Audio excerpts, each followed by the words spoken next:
You're not our family. Go home now. On our way to a camping trip with my husband Joseph and his parents, we stopped at a rest area off the highway. As I got out of the RV, Joseph suddenly threw these shocking words at me. What? Excuse me? He seemed a completely different person from the considerate husband I knew.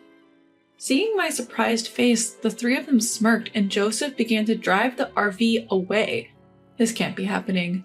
They wouldn't leave me here in the middle of nowhere. Panicking, I made a phone call only to receive a jaw-dropping response from my mother-in-law. You really thought you could come along with us? What a nerve you've got. Please don't say that and come back. I was looking forward to our trip. Well, the highway is a one-way street. You can't just turn around. Besides, you're not a part of our family. You're just my daughter-in-law. Know your place. Bye now. We're going to have fun without you. As I was staring dumbfounded at the abruptly ended call, the RV gradually became smaller and smaller until it disappeared from sight. The words that I wasn't a part of their family pierced my heart and ached intensely. This is terrible.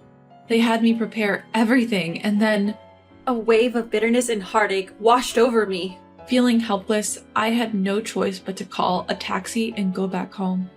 I'm Allison, 31 years old. I got married 2 years ago to my husband Joseph, who is the same age as me. He bought a house for us when I hesitated to live with his parents. Although it's within a stone's throw from my in-laws' house, it's better than living with them. However, they are free-spirited people who would suddenly ask me to do a huge amount of shopping or even have me clean their kitchen, dirty with dishes and greasy from cooking oil. I cannot deny that it feels like harassment sometimes, but Joseph always tells me, "I'm sorry for the trouble my parents are causing you." So I keep telling myself it's time to endure. His parents are both very concerned about appearances. They treat me surprisingly well in front of others, so I'm careful not to say anything negative about them, lest I become the villain. However, I had been hoping for the day when I could understand my in-laws better, but being left behind by my husband was too much of a shock for me to recover from for a while. The discussion about going camping occurred a week ago when we visited his parents on our off day. When I was asked to clean the storage room, I found a lantern. Do you guys go camping? Huh? What are you talking about? I found a lantern in the storage room. Oh, that. We bought it in case of a power outage. We had completely forgotten about it. I see. My father loves camping, and I used to go with him often, so I wondered if you guys also liked camping. When I talked about my father being a camping enthusiast and owning an RV, my husband's eyes lit up with excitement. That's amazing. I've always wanted to try it. Then it's decided. Let's go on our first family camping trip next week for 1 night and 2 days. Allison, please rent out an RV. My father cherishes his RV and takes care of it whenever he has free time. I'm not sure if he would lend it to us. Now it's your job to convince him. You better beg him to lend it to us, got it? When I hesitated due to the sudden request, my husband pleaded with me. It's our first time camping and we don't know what we need, so it would be safer to borrow your dad's RV. Besides, I want to please my parents with a fun camping trip. Please, Allison. I had no choice but to agree when asked like that.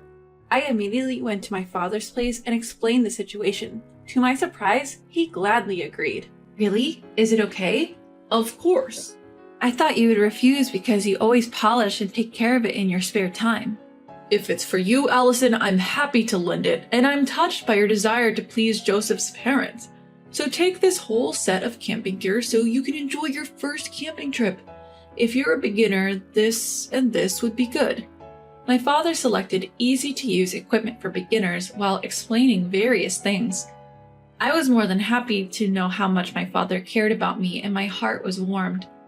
It would be great if this camping trip could help me get closer with my in-laws. Alright, I'll work hard to prepare. I reserved a campground where we could use power comfortably, and there was a hot spring nearby. When I told my husband and in-laws, they were delighted. We're so lucky to have you, Allison. I'm so excited. I can't wait. I'm glad you're happy. On the day of the trip, I got into the RV, driven by my husband, full of excitement. We got on the highway and headed for the campground. My heart was pounding with anticipation. After driving for a while, my mother-in-law started being demanding again. Joseph, I'm thirsty. Can we stop at the interchange on our way? Mom, I brought some drinks. You can pick any one from here. None of them really appeal to me. As my daughter-in-law, you should know my tastes. I'm sorry.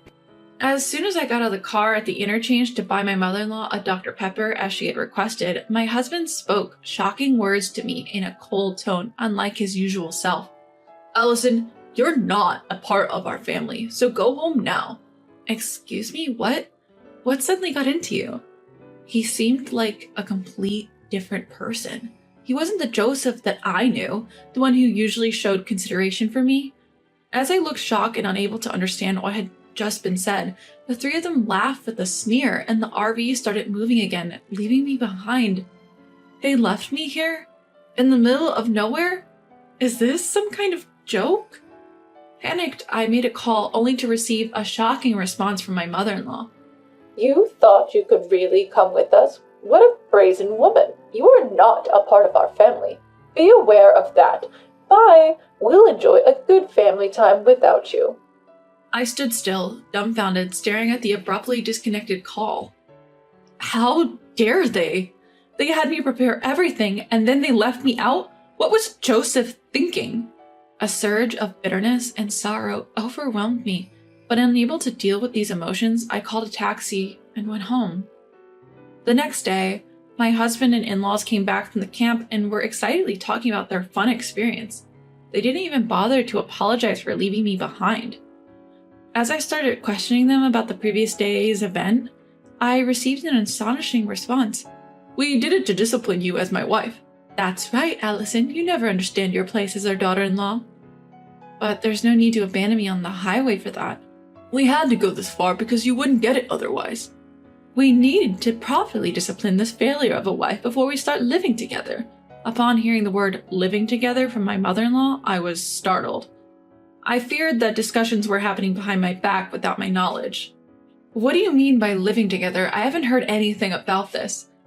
My parents' place is getting old and is at its limit. I've bought a house where we can invite Dad and Mom to live with us. From next year, we'll be living together, so I'm going to be stricter with you. Be prepared. I was stunned to hear this was my husband's true intention. Deciding such a major thing without consulting me at all, I couldn't believe it. My trembling anger was seemingly insignificant to the three of them.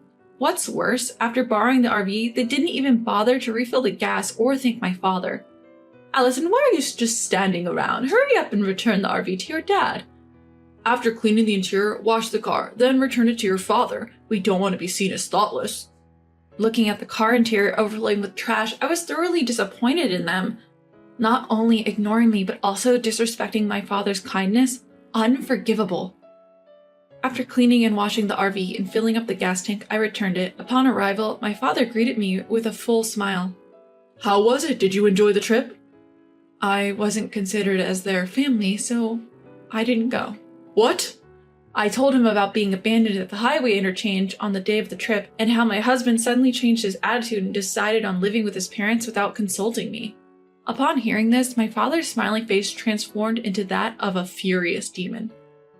I lent it for you, Allison, and those people did such horrible things to discipline you? What a joke. We will not let this slide. I won't let them have their way, Allison. We're getting back at them.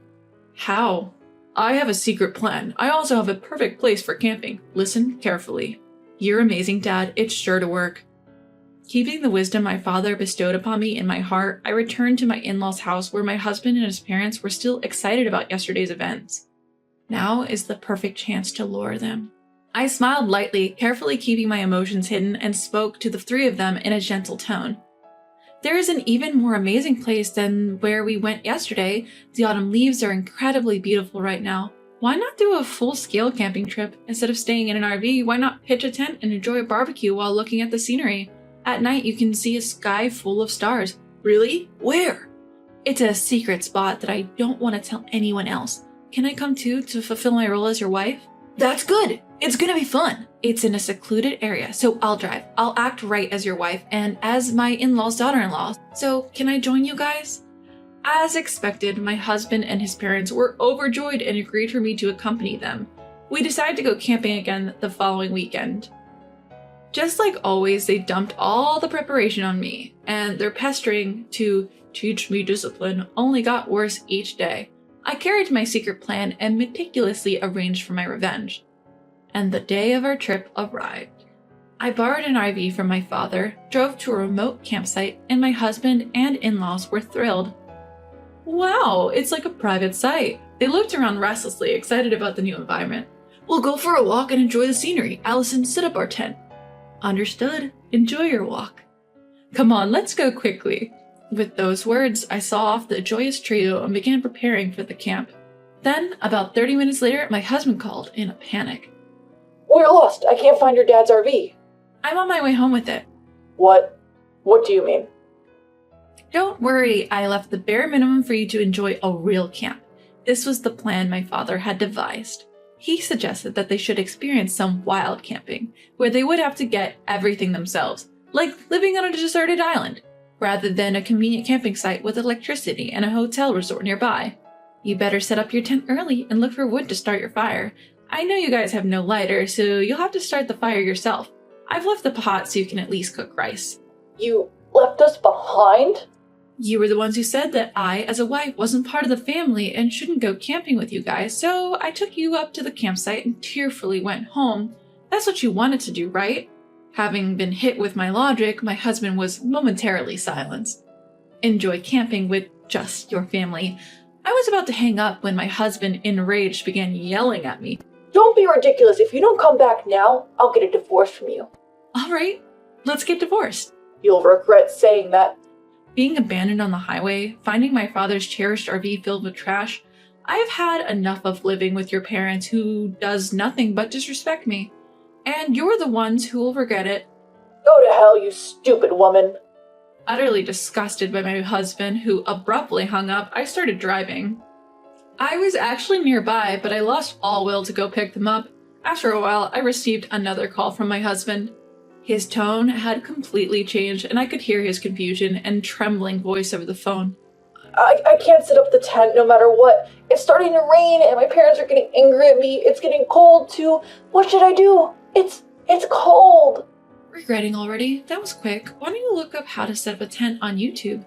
Forget the tent. My father pulled it too hard and ripped it apart. Allison, you've had your fun. Now fix your attitude and come pick us up. I'm not coming. If you walk for about an hour, you'll reach a broad road. If you're not going to camp, then come down here with your stuff. What? Just because I'm asking you nicely doesn't mean you can get all high and mighty. Realizing this was my husband's true nature, my feelings for him had entirely cooled. All I could do was sigh.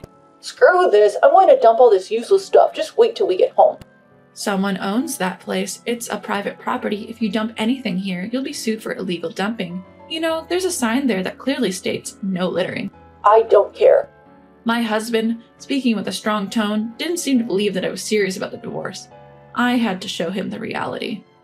After our divorce, I'll be demanding compensation for the emotional distress from all the harassment you've done to me. What? Wait, the divorce is a joke, right? I'm serious. Our conversation from the time I was left behind on the highway is recorded on my dad's RV's dash cam, so you can't deny it. Not just that, I've also recorded the conversations when you were harassing me afterwards. Let's calm down. We don't have any savings because we've been paying our mortgage. If you leave, I won't have anyone to cook and clean for us, which will be a problem. You should think before you speak. I'm not your maid. If you don't agree to the divorce, I'll take it to court. It's going to become a big deal and everyone in the family will know. My husband, who's always conscious of others' judgment, got silent. I could hear his parents fussing around in the background, but it no longer mattered to me. After that, my husband attempted to say something with a preface of, but then the call abruptly cut off. Soon after, I started receiving multiple calls from my in-laws, but I ignored them completely. After a while, the calls stopped ringing, so their phones must have died out of battery. My father's revenge plan was a huge success. On my way home, I picked up the divorce papers, filled them out, and left them on the table before returning to my sweet childhood home where my kind father lived. For some reason, my husband and in-laws took 3 hours to descend the mountain that would normally take only 1 hour. They should have used Google Maps instead of bothering me with calls. How foolish. My husband, who was desperate to have me stay with him, came to my parents' house, his anger apparent. Allison, get out here now. I'll teach you a lesson. If you have something to say, talk to my father. He's pretty upset, so it might not end well for you. My huge and intimidating father stood in front of my husband at the entrance. He went off at my husband and shut him down. Moreover, they left their tent and camping gear in the mountains and were sued for illegal dumping by the owner of the mountain. The person who filed the lawsuit was my father, who had inherited the land from my grandfather. There were a lot of trespassing and dumping incidents happening regularly on the land, so security cameras were installed and it was clear who was responsible for the mess. I wonder what kind of punishment will be handed down. After finalizing our divorce, I demanded and received $1 million each from my husband and in-laws for the emotional distress they caused me. Unable to pay off their mortgage, my husband's house was foreclosed and he now lives with his parents in their leaky house, living modestly as a family of 3. No use crying over spilled milk, as they say. I returned to the company I used to work at before getting married, and I'm regaining the lifestyle that suits me. Next month, I plan to go camping with my parents, and I'm sure that I will have a blast then.